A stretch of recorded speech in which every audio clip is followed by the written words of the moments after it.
These streets were the epicenter of a massive urban density. To ground the timeline of this execution, we have to look at the physical landscape of first-century Jerusalem, a place where the crowd was a constant, suffocating pressure. Rome engineered the cross as a tool of endurance.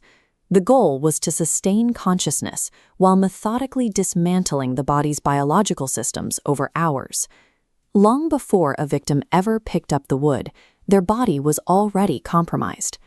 Standard Roman scourging used whips tipped with bone and metal, designed to strip away skin and expose the raw muscle tissue underneath, initiating immediate and severe blood loss.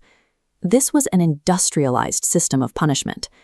By the time the walk to the execution site began, the Roman process had already pushed the human frame to the absolute edge of its biological reserves. The friction of splintered cedar against raw, exposed muscle created a constant state of fresh trauma. This was compounded by the searing Judean heat, which aggressively drained moisture from a frame already depleted of its fluids. Inside the body, the systems were moving into hypovolemic shock. As blood volume drops, the blood pressure plummets.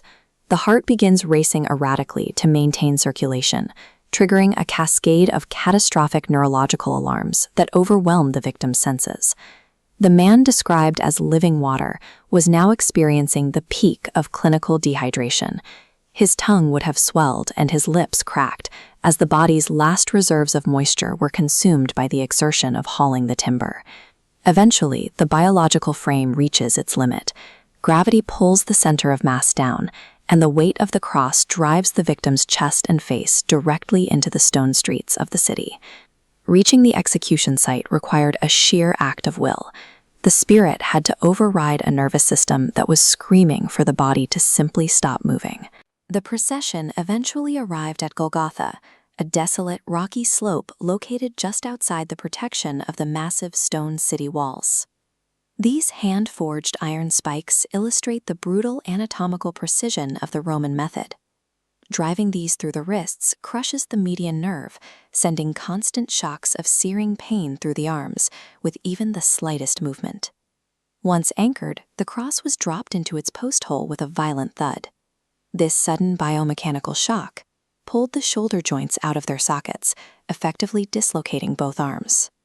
Every step of this process was meticulously refined to maximize the threshold of physical agony, while ensuring the brain remained fully conscious to experience it. Crucifixion causes death by slow asphyxiation. Suspended, the rib cage pulls upward, locking the diaphragm in inhalation.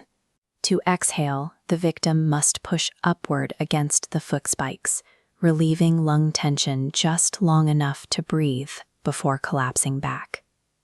As the hours pass and muscles fatigue, the ability to push up diminishes. Carbon dioxide builds up in the blood, and fluid slowly begins to fill the remaining biological functions. Every single breath on the cross was an excruciating choice. The victim had to choose to invite blinding pain into their limbs, just to delay the inevitable biological collapse for a few seconds longer. During the execution, Jesus was offered a sponge soaked in gall, a rudimentary numbing agent. He refused it. This was a conscious decision to endure the full neurological weight of the event without any chemical assistance.